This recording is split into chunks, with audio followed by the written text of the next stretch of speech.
bater palmas para Jesus, vai Senhor. Isso, melhor essas palmas aí, é para Jesus. Irmãos, crente fraco não consegue definir a proteína da comida que vem do céu. Todos nós temos um ponto fraco da nossa vida espiritual. A nossa vida espiritual não é, meus irmãos, 100%. Até os homens históricos do passado cometeram um ponto fraco. Vou começar por Sansão. Sansão é um camarada que, meu Deus do céu, o homem era forte mesmo. Mas ele não soube controlar, e quando ele foi achar por si, o Espírito de Deus já tinha se retirado dele e tornou-se fraco como qualquer outro homem. Levou uma costa, coitado. Perdeu os dois olhos, sofreu demais. Davi tem a outra segunda da história, o homem tinha um coração segundo o coração de Deus, mas lá dentro dele tinha um gigante maior que o Golias e ele não sabia. Porque o Golias era grande, mas o gigante que estava dentro da Davi era muito maior e ele não sabia. Porque lutar com o gigante que está na sua frente é fácil, o difícil é vencer o gigante invisível.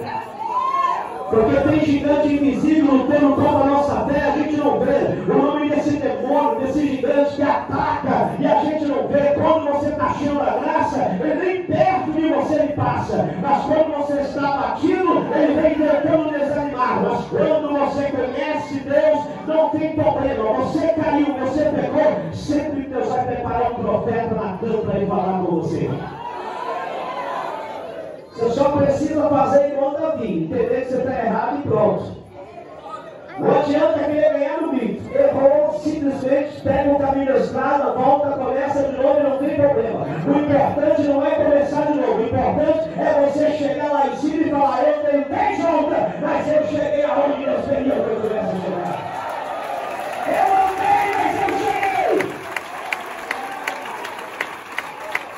Quando eu falo disso, eu trago a história de uma igreja que poderia ter sido muito melhor, mas não foi porque não entendeu a palavra de Deus. E Deus enfatiza dizendo que o povo pereceu por falta de conhecimento. Saiu tanta gente do Egito, mas quantos entrou na terra? Só 2 entrou. O projeto de Deus não era para 2, era para todo mundo. Só que nem todo mundo que diz Senhor, Senhor, entrará no reino de Deus. E aí tem uma igreja hoje dizendo que nós temos que facilitar as coisas. Jesus não vai facilitar nada para ninguém. A Bíblia diz que o céu é tomado à força e não haverá liberalismo. Não temos que mudar tudo. Temos que imitar o mundo. Não, ninguém precisa imitar o mundo para agradar a Deus, não. Você precisa ser imitador de Cristo. Você precisa conhecer a palavra da verdade. Você precisa ser cheio da graça. Você precisa ser cheio do Espírito Santo.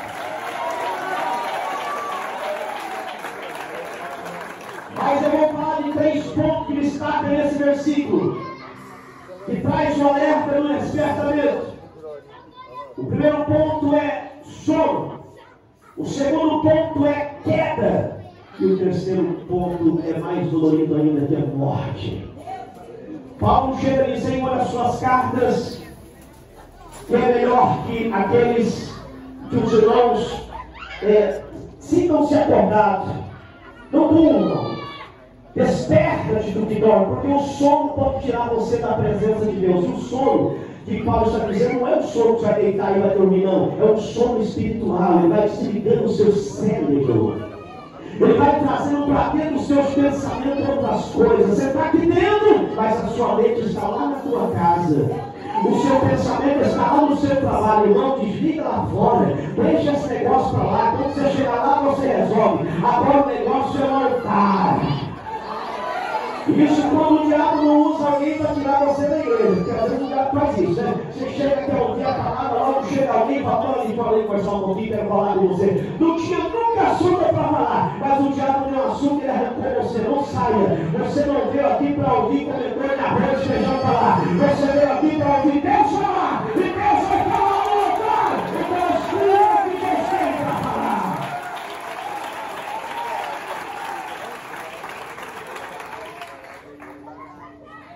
Porque isso diz: desperta-te. A palavra desperta é um som de alerta, como por exemplo que está falando. Está na sua frente. E a pessoa ignorava o som de alerta e de repente ele caía. É quando você está com o seu carro em alta velocidade e você vê uma placa, reduz a velocidade, pista perigosa. Eu sou motorista experiente. E você afunda o pé. Lá na frente aparece uma pista escorregadia, você capota e muitas vezes pode vir a óbito porque ignorou dizer que estava lá atrás na placa. E a Bíblia está dizendo, desperta-te, porque Jesus está chegando, e Jesus vai chegar e vai achar muitos crentes despreparados, porque estão dormindo dentro da igreja, no sono da adolescência. Eita, Deus poderoso! Dormindo, olhando para dentro da vida dos outros, esquecendo de olhar para dentro de si mesmo. E Paulo vem dizer em Coríntios 11, examine-se, pois o homem a si mesmo. Porque examinar a vida dos outros é fácil, por examinar a nossa mesmo. Ver o defeito da vida dos outros é muito fácil, na nossa frente, por olhar para dentro de nós e falar, eu preciso me consertar com Deus. A igreja está monótona, a igreja parou o seu caminho evangelístico, a igreja parou o caminho da pregação da palavra de Deus. Eu tenho uma palavra para dizer para vocês aqui que vai machucar, mas é a realidade. A Bíblia está dizendo, não sou eu, os últimos dias serão tempos trabalhosos. Os últimos dias serão tempos difíceis. As duas características da vida de Jesus, a primeira é paz, a segunda é espada. Se você observar a segunda vida de Jesus, ele fala, eu não vim trazer paz, eu vim trazer espada. Eu vim como pai, como filho, filho como pai. Eu vim trazer desavença, porque aqueles que não concordar com a minha palavra, vai ser contra você. Mas aqueles que concordar com a minha palavra, podem cair mil do lado dele, e a sua direita, e eles estão sendo atingidos porque eu os matarei.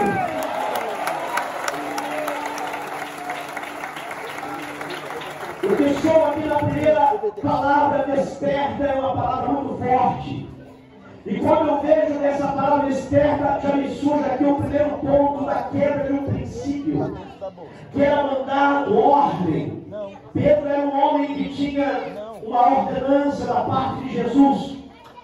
Pedro era falho como qualquer um de nós. Mas a Bíblia diz que uma vez Jesus entregou a Pedro uma chave, dizendo, Pedro, você não é ninguém mais do que Pedro não, mas eu vou dar uma chave. E essa chave que você ligar aqui embaixo, o livro lá em cima, você ligar lá em cima, você ligar lá em cima, o livro aqui embaixo também. Tudo que você fizer eu aprovo. E eu vou fundamentalizar uma pedra. E sobre esta pedra edificaria a minha igreja, e as portas do inferno não prevalecerá contra ela. Pedro vai ser o líder da igreja.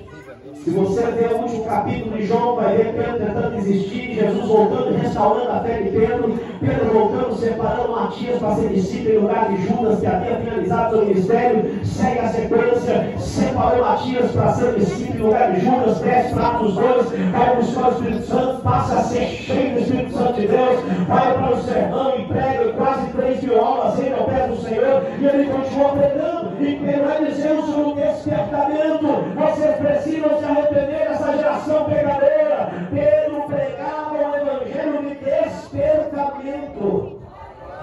O evangelho de despertamento muitas vezes é chamar atenção, é repreensão, às vezes dói, mas é melhor ser repreendido numa repreensão sincera do que num elogio falso, não.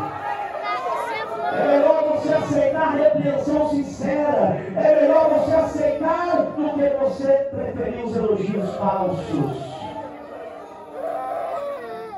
Não existe caminho fácil para entrar no céu, queridos. Não existe caminho fácil. Você que me assiste em qualquer lugar do Brasil, a coisa está vontade de tá? Qualquer lugar do Brasil, vai marcando aí na sua agendazinha, não tem caminho fácil. Tem muitas pessoas tentando pegar uma cara, não tem jeito, eu falei, eu sou para mim. Aí você pode segurar isso, né? Eu morri, por que vocês não querem morrer? Vocês são melhor que eu, né? Eu fui para a cruz, eu fui crucificado, mas vocês não podem ser nem perseguidos. Porque tem crente que quando tudo é favorável, está na igreja. Apareceu uma lutazinha, ele está fora. Eu estou saindo da igreja porque estão falando mal de mim. Deixa eu falar mal, fala mal não dói. Vai tirar eu da posição, pode tirar da posição, você não pode tirar do meio da vida. Pode tirar da posição, pode tirar do carro, pode perseguir, pode fazer o que for, mas não pode tirar você da presença de Deus. Aleluia! E a Bíblia Sagrada diz que Pedro tinha a chave. Pedro era o líder. E ele era tão influenciador que quando ele falou para os seus companheiros: olha, gente, eu vou pescar. Ela não falou para ninguém que tinha traído Jesus, mas só falou eu que tinha negado Jesus. Negar também é quase a mesma coisa, né? Que tinha negado Jesus, e ele falou: vou pescar todos, você vai, mas vai também. Foi todo mundo. No dia seguinte, Jesus apareceu lá no braço do mar de Pirata e perguntou: tem alguma coisa para comer? Ele respondeu: não tem nada, a gente não pegou nada. É claro, vocês estão cortando o caminho. Vocês só vão ter alguma coisa para comer se eu estiver na minha presença. Porque quando ele fugiu, foi para o deserto não tinha padaria, deserto não tinha fonte de água. Elias estava deitado debaixo de um cimo pedindo a morte. Ele foi: me dá morte. Deus não tem morte para dar para ninguém, mas Deus tinha pão e tinha água. Deixa eu ver quem quer receber esse pão e essa água. Pedro desceu. E depois que Jesus chegou lá, lança-rede do outro lado, Pedro trouxe os peixes, fizeram um jantar. Jesus pergunta 3 vezes para Pedro: você me ama, Pedro? Eu estou na filhada dos meus ovelhas. Está fazendo o que com esse também? Você não é pescador de peixe, você é pescador de alma. Está fazendo o quê? Pedro saiu dali e foi pescar. Então Pedro começa a liderança, e como já falei, cumprindo a chamada, enfim. Quando chega aqui no capítulo 6, ou seja, quando chega no capítulo 5 de Atos, e verso 3, eu já vejo Pedro bem influente na liderança da igreja, pregando uma palavra de despertamento, que a alma cedeu aos pés do Senhor. E ali havia um casal também que tinha aceitado a Jesus, e a Bíblia fala que o nome desse casal era Ananias e Safira.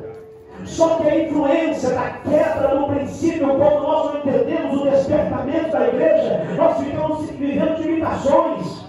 Tem muitas pessoas vivendo de imitações, estão andando por imitações, irmãos. Se você quer ser imitador, imita sim, mas imita a palavra de Deus, imita Jesus Cristo, anda como crente, fala como crente, veste como crente, age como crente, e Deus vai abençoar a sua vida.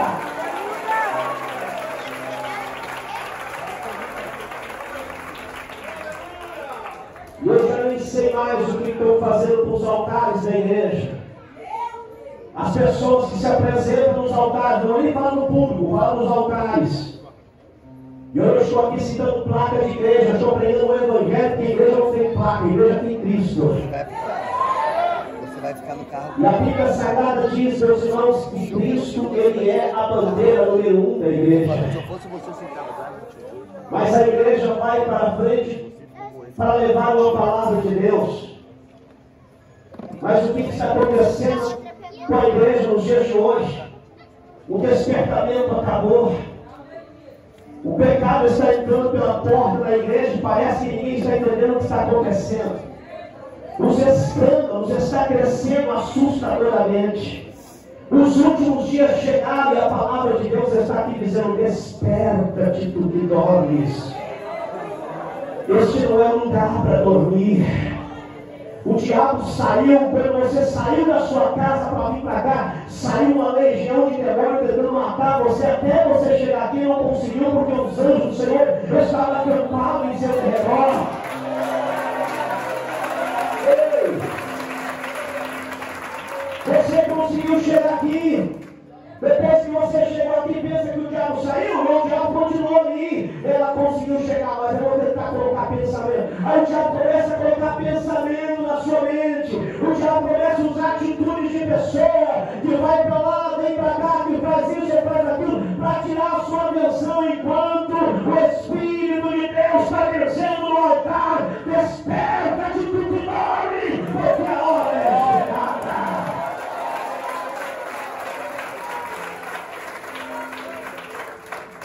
E Deus chamou Ananias e Safira. O influenciador da mentira começou na sua casa educando, liderando e dizendo: eu vou chegar lá e vou mentir para Pedro.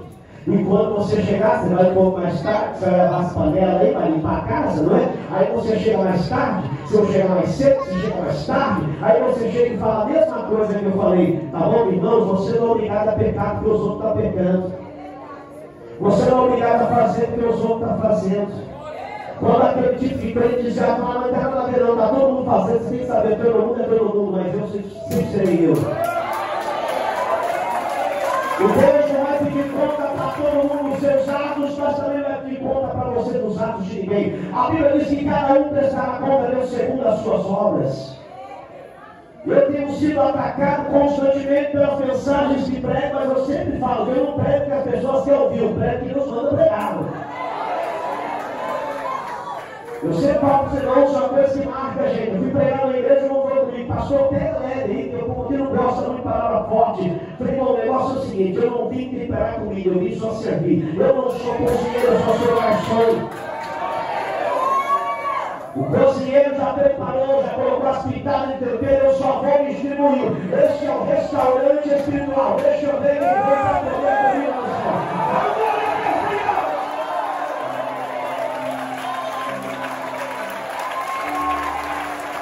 Respeitamente havia sido dito: quando vender alguma propriedade, entrega o dinheiro, deposita aos pés dos apóstolos para ser despesa ser paga. Todos estavam como um acordo, mas o diabo entrou no coração de Ananias e quebrou esse princípio. E quando o diabo entrou, ele modulou e também liderou sua esposa para que fizesse, e não funcionou. Eles vieram à morte, porque a Bíblia diz que o salário do pecado é a morte.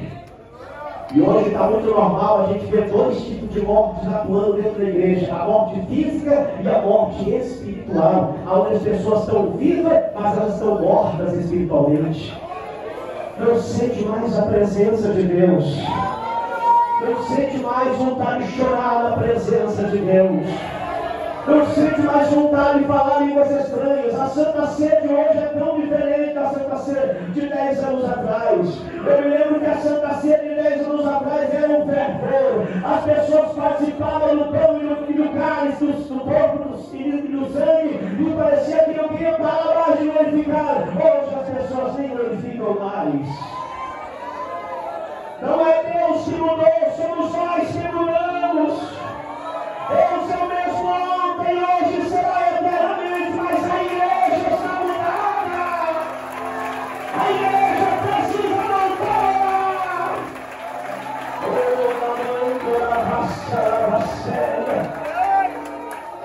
A igreja precisa voltar a chorar nos pés de Deus. A igreja precisa voltar a ser batizada com o Espírito Santo. A igreja precisa voltar a sentir o fervor de Deus.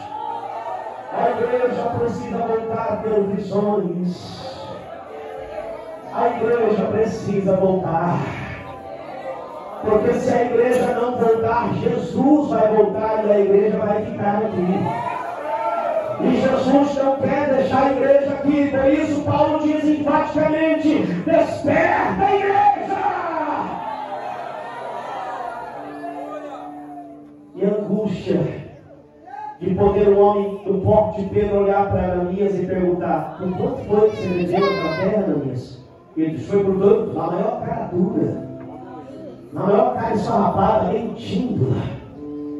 Pedro já havia pregado que a mentira era filha do diabo. Ananias conhecia bem essa pregação. Pedro não era um ímpio. Pedro nem um pouco era um novo convertido. Pedro, Ananias não era um novo convertido. Ananias era um homem que já sabia, já conhecia os costumes da igreja, a doutrina, a palavra de Deus. Mas Pedro retribui dizendo: por que, Ananias? Porque encheu Satanás do seu coração, homem. Deus já tinha entrado no seu coração. Você já era servo de Deus. Você já estava aqui com a gente, rapaz. Você podia falar a verdade. Não, mas portanto, você então você quer verdade? Sim. Você nunca vai fazer a mentira virar verdade. Sabe quem Jesus estão atrás de você aí, Luiz? Ele deu uma olhada: não, o que é isso? É um escoveiro, vão sepultar você. O homem caiu e morreu. Passa 3 horas mais tarde, chega bem a irmã Safira. A irmã Safira está com a mente cauterizada, liderada pela falsidade e a mentira do seu marido. Ela sabe que se não falar o que o seu marido mandou, a coisa vai ficar crítica em casa, irmãos. Aqui eu vejo um exemplo. Você pode ser perseguido, você pode ser humilhado, irmão, mas fale a verdade, pregue o que Deus mandou, diga o que Deus mandou você pregar. Quem quer ouvir que ouça, ele não quer o problema dele, mas a palavra precisa ser pregada. Porque a palavra desperta, é um grito de alerta. E você não pode falar nada, porque se você falar alguma coisa, você está errado. Você é o antigão, você é o velho. Eu prefiro ser o antigão velho na verdade do que o moderno no pecado. A Bíblia Sagrada diz que esta palavra desperta-te do que dorme, é um sinal de alerta. A igreja não está percebendo o arrebatamento da igreja que está prestes a acontecer. A igreja hoje, no ano de 2023, ela para estar, meus irmãos, naquele fervor da busca pelo Espírito Santo, era para estar cheia na segunda, na terça, na quarta, na quinta, na sexta, no sábado, domingo, era para estar cheia de manhã, tarde, noite. A igreja era para estar se curvando, a igreja era para estar se preparando, mas a igreja está cada vez mais vazia. Os crentes viraram pessoas de festividade. Eles vêm no culto da festividade, então fica 15 dias sem aparecer na igreja. Se quer ver na igreja, tem que fazer festividade, tem que fazer culto para dar docinho no final do culto, tem que fazer culto para dar docinho para as crianças, para quem sabe a criança traz os pais. Ei, para com isso. O que tem que trazer crente para a igreja é a palavra. É a palavra.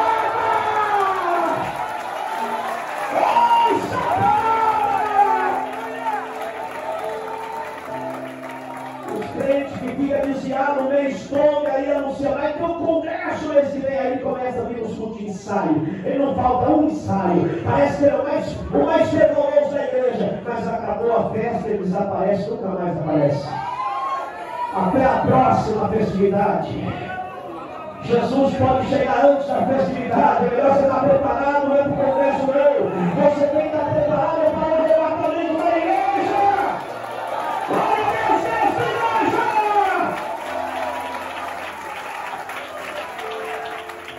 3 horas mais tarde, a Safira chega e pergunta: onde está o Ananias?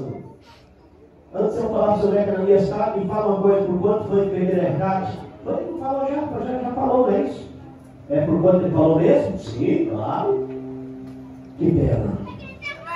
Não entendeu nada porque a pena, mas fez por homem informando que não adiantava mais. Uma mente cauterizada para o fracasso. Só Deus para ter misericórdia. Tem crente na igreja que você não tem mais o que fazer com ele.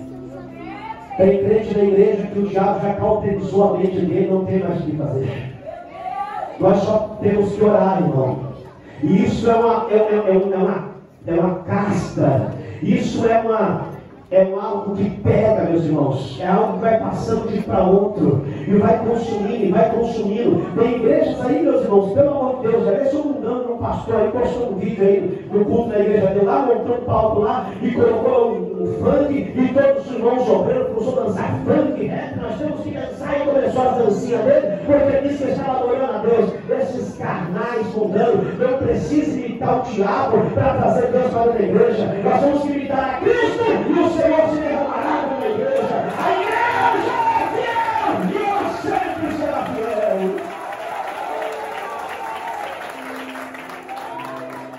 Esse pastor está atrasado demais. Eu estou atrasado demais. Essa pessoa está dizendo que está adiantado demais para não conhecer a verdade ainda. E Jesus diz: conhecereis a verdade vos libertará. Primeiro princípio da falta do despertamento é o de querer ouvir. Porque a pior coisa na vida que tem não é você delegar, meus irmãos, uma pessoa desinteressada. É você querer delegar uma pessoa que não quer ser delegada. É você querer ensinar uma pessoa que não quer ser ensinada. Essa pessoa vai dar trabalho, irmão. Porque essa pessoa vai crescer na igreja e não vai aprender o que Deus está dizendo. Mas o Espírito de Deus vai dizer: desperta-te tu que dorme. Porque se dormir, o diabo rouba a sua coroa. Não é para você dormir dentro da igreja. Não é para você distrair, é para você ficar atento, porque Jesus está voltando. Vem para a vírgula número 2. Levanta-te dentre os mortos. Quantos crentes já estão mortos dentro da igreja? Eles estão em pé, eles vão no culto, eles dão aleluia, eles bebem água, eles comem, se dão churrasquinho para juntos, eles estão lá para morrer. Eles estão vivos, aparentemente falando, Mas quando se relaciona à espiritualidade, eles já não conseguem mais sentir o que nós estamos falando. Eles estão mortos. Levanta-te dentre os mortos, porque a morte espiritual, meus irmãos, muitas vezes está na vida de pastores. Eu estava conversando com um pastor recentemente, não faz muito tempo, ele disse: pastor, eu vou para o altar, mas eu não sinto mais nada de Deus. Eu nem sei o que eu estou fazendo no altar. Eu só estou lá porque eu me coloco lá e eu tenho um compromisso lá, mas eu não sinto mais nada de Deus, sabe, pastor? Eu estou para lá e vai lá. Então, você está bem para lá mesmo. Porque se o pastor está assim, imagina a igreja. Porque a igreja que tem um pastor cheio de Deus, ela também é cheia de Deus. A igreja que tem um pastor de doutrina, ela também é doutrinada. A igreja que tem um pastor que prega a verdade, ela também anda no caminho da verdade. Deixa eu ver se essa igreja aqui está recebendo essa palavra.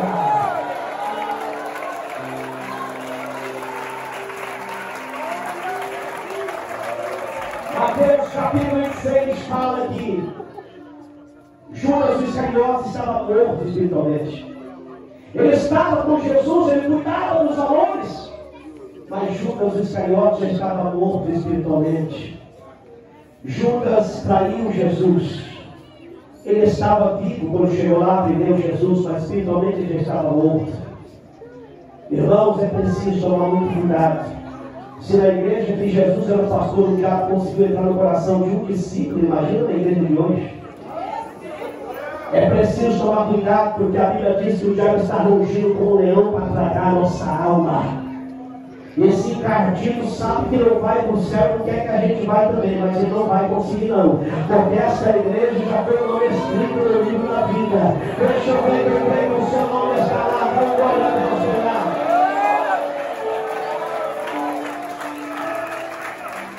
A mortalidade espiritual, ela não pode apagar as promessas de Deus. Porque a promessa de Deus é viva, gente. A promessa de Deus não é, meus irmãos, por uma questão voluntária, é por uma questão de sacrifício. Olha para Ana. Ana pediu um filho para Deus. E Deus nunca pediu um filho para Ana. Ana foi lá e ofertou a Deus. Está aqui, se eu vou dar Samuel para o Senhor. Mas Deus não pediu Samuel para Ana. Então Ana fez o quê? Ela tem uma oferta voluntária. Ela voluntariou a Deus: não, se eu me dar um filho, eu ofereço ao Senhor. Deus não pediu um filho para Ana. Ana que pediu um filho para Deus. Só não foi? Mas você não vê Deus pedindo um filho para Ana. Ana foi lá e entregou Samuel para Deus. Entregou ou não entregou? Deus se agradou tanto que em troca disso deu para elas 3 meninos, 2 meninos, mais 5 filhos. Abriram lá de Ana. Agora veja Abraão. Abraão, Deus deu um filho para Abraão e depois Deus pediu um filho para Abraão. Aí não é mais uma voluntariedade, é um sacrifício. Então para Ana Deus deu mais 5 filhos. Para Abraão Deus deu todas as estrelas do céu e as areias do mar dele. Porque o sacrifício agrada mais do que o voluntariado. Sacrificar não é fácil, mas se você sacrificar, Deus vai te dar muito mais do que aquilo que você pensa e imagina. Deus deu um filho para Abraão e depois falou: quero de volta, devolve para mim. Abraão não ocultou o seu gosto, o seu desejo de reter o seu filho, mas o Senhor quer ser, eu vou devolver. Foi e sacrificou. Quando foi sacrificar, Deus deu a vitória para Abraão e deu para ele: onde os seus olhos alcançar, tudo será seu. A sua descendência será como as estrelas do céu, será como as areias da praia, porque você sacrificou tudo que você tem. Ele é preciso sacrificar. Se você não sacrificar, você não vai conseguir, meus irmãos, estar diante de Deus para receber o que Deus tem para dar. Estar aqui voluntariado é uma bênção de Deus, mas estar no sacrifício é bem melhor. Está difícil, eu sei que está, mas sacrifica um pouquinho mais, Deus vai te abençoar por isso. E eu finalizo no último ponto da Bíblia, no versículo 14. E Cristo te esclarecerá. Como é que vai esclarecer para uma pessoa que está dormindo? Você vai conversar com quem está dormindo, que escuta, ele está dormindo. Como é que vai esclarecer para uma pessoa que está morta? Vai esclarecer o que ele está morto, não tem o que fazer. Mas quando você despertar no sono, quando você sair da sepultura, quando você estiver vivo, então Deus vai te esclarecer tudo que é real. E o maior esclarecimento de tudo é a recompensa, a salvação e vida eterna. Porque quem não foi com o fiel, no mundo Deus o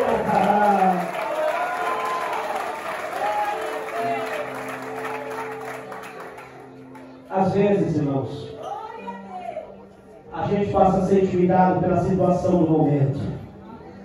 Tem luta que a gente enfrenta, que a gente para e pensa, não vou conseguir atravessar. Tem vezes que a gente entra no quarto, a gente tenta falar, mas não sai palavras, é só choro. Tem hora que você vai para o deserto e você fala, Senhor, como é que eu vou sair daqui? E Deus está dizendo, do mesmo jeito que você entrou, eu vou te tirar daqui. Toda vez que Deus dificulta as coisas para nós, Deus quer ensinar alguma coisa que a gente ainda não aprendeu, irmão. O Espírito de Deus está me dizendo que tem pessoas aqui passando por grandes provas. Mas Deus está dizendo, eu vou pegar as suas mãos, eu vou te levantar, não temas. O diabo está querendo fazer você ou dormir ou morrer na presença de Deus, mas não vai conseguir, porque Deus está falando aqui nessa noite. Deus está dizendo aqui nessa noite, eu vou levantar por cabeça. Você vai ser a diferença no dia de hoje. Deus vai tomar você pela palavra e Deus vai te usar e você será uma bênção do Senhor. Quantas pessoas pensando em desistir? Quantas pessoas pensando em não dar mais? Eu confesso a vocês, irmãos, que vivi tantas lutas, quantas vezes dirigi meu carro, viagens a dentro de 2, 3 horas, dizendo no banco do meu carro, muitas vezes até em lágrimas, Senhor, eu acho que eu vou parar, eu não vou mais aguentar.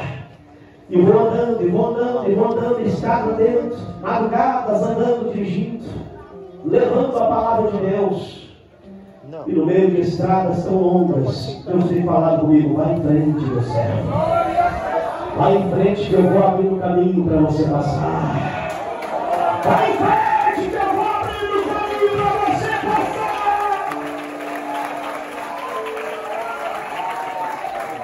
E Deus tem nos trazido até aqui debaixo de lutas, batalhas, mensagens absurdas que eu recebo, se eu não tenho ideia. Um dia, um determinado irmão me ligou, não vou nem falar aqui o seu grau de discipulado, mas mandou uma mensagem alta para mim dizendo assim, pastor, Deus vai lapidar você da terra. Eu falei assim, lapidar eu não digo, mas arrebatar vai. Você está pregando algo que não tem nada a ver, se você não quer ouvir a pregação, você não é obrigado, irmão. Mas eu não vou pregar o que você quer ouvir, eu vou pregar o que Deus mandou. Eu não vou pregar o que o homem quer ouvir, eu não sou pregador de público, eu sou pregador do Evangelho. Eu vou pregar Cristo. Eu vou pregar Cristo, meu irmão. As coisas estão ficando cada vez difíceis, cada vez mais pior, cada vez mais difícil. Mas aqueles que foram chamados para ser pregador da verdade, sempre vai estar trazendo um sinal de alerta. E hoje eu vim fechar essa mensagem aqui para dizer a vocês, desperta. O diabo está indo lá de fora gritando, eu vou acabar com o ministério dela. Eu vou acabar com o ministério dele. Deus está dizendo, não acaba porque eu estou na frente. E Deus está dizendo, não acaba porque eu cheguei primeiro. Não acaba porque eu coloquei as mãos primeiro. Oh, glória a Deus aí, meus irmãos.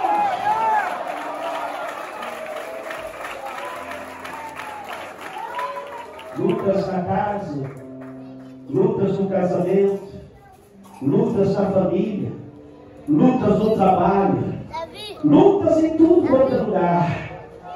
A coisa está tensa, meu irmão. De ontem para hoje eu tive um sonho, e eu estou até orando a Deus para me esclarecer esse sonho. Eu sonhei de ontem para hoje, fui pregar ontem, voltei, e madrugada eu tentei para descansar. Hoje de manhã estava celebrando a Santa Ceia em Cotia, de lá nós já passamos em casa, todos viemos para cá, e eu tive um sonho de ontem para hoje. Poucas horas que eu dormi, eu tive um sonho. Nesse sonho eu vi todos os chefes de nações, homens que eu nem conheço. O único que eu pude conhecer que é o presidente dos Estados Unidos. Você está vendo aí nos jornais, não tem país do mundo, você está vendo. Mas tinha homens que eu não via. Eu vi o presidente do Brasil. Todos que eu via eram presidentes de nação. E um desses presidentes, que é o presidente americano, falava para mim assim, olha, prepara o seu povo, dizia para mim. Ele falava, meus irmãos, assim, deixa ver, prepara o seu povo e manda eles guardar comida, porque vai acabar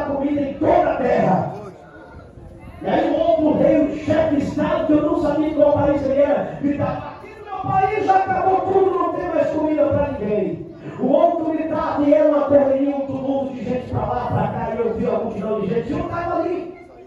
E aqueles chefes de nações falavam e gritavam na minha direção: prepara o seu povo, como se eu não me fosse o chefe de nação.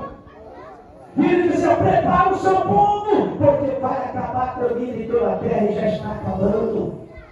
E eu despertei com esse som na cabeça e perguntava a Deus: o que tem a ser isso, Senhor? Nós estamos, meus irmãos, enfrentando dias difíceis. A igreja precisa entender que a palavra de Deus não traz facilidade. O mundo quer facilidade, mas Cristo está dizendo: ora, busque a Deus, tome as suas orações, irmãos, tome o seu jejum, tome as suas campanhas, busque a Deus a cada dia, porque o tempo difícil vai chegar. Quando o tempo difícil chegar e você estiver cheio da presença, se não tem comida, você pega um copinho de água, agradece a Deus e você passa 40 dias sem comer e sem beber nada.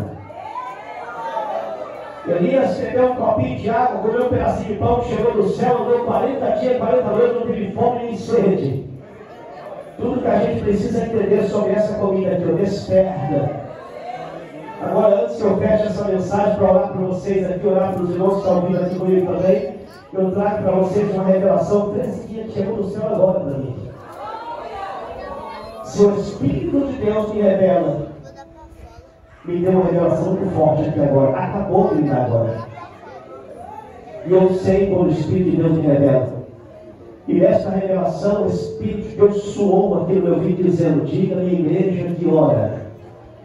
Diga à minha igreja que ora. Diga à minha igreja que ora. Diga à minha igreja que ora. Acabei de contar a primeira mão para vocês aqui o sonho que eu tive e a voz soou aqui direto no meu ouvido. Diga à minha igreja que ora, repetida vez por mais de 3 ou 4 vezes falando. Diga à minha igreja que ora. Diga à minha igreja que ora. Glória a Deus, igreja. Eita, Deus poderoso. Eu quero fazer uma oração com vocês agora, gente. Nós já vamos terminando daqui a pouquinho mais.